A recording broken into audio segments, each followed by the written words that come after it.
কিছু পুষ্টির অভাবও আছে। তাছাড়া এখানে স্পটগুলো দেখা যাচ্ছে উপর থেকে পুড়ে যাচ্ছে, এটা মূলত পচার জন্য সমস্যা, ছত্রাকজনিত সমস্যা। আসসালামু আলাইকুম। আমরা অ্যালোভেরা নিয়ে কিছু কিছু কথা বলতে যাচ্ছি। সেটা অ্যালোভেরা একটা বাংলায় যেটা আমরা ঘৃতকুমারী বলি।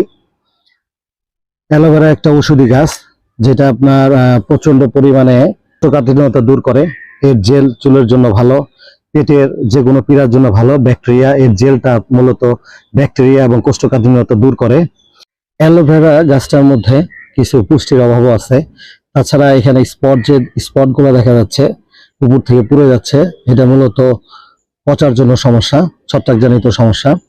এটা আপনার জৈব পদ্ধতিতে যদি আমরা ব্যবহার করতে যাই, সেক্ষেত্রে আমরা পেঁয়াজের রসটা ভালো মতো ছেঁচে প্রতি 1 লিটার পানিতে 100 গ্রাম থেতলে ভালো মতো ছেঁকে স্প্রে করলে 7 দিন পর পর মূলত এই ছত্রাকনাশকটা কাজ হয়। তাছাড়াও যদি আক্রমণ বেশি হয়, সেক্ষেত্রে অটো স্টিম ব্যবহার করতে পারি, বা কারণ রাজন গ্রুপের যে কোনো পচার ওষুধ ব্যবহার করতে পারি। সেক্ষেত্রে এটা খুব ভালো কাজ দেবে এবং 7 দিন পর পর স্প্রে করলে এই ছত্রাকগুলো পুরাই চলে যাবে।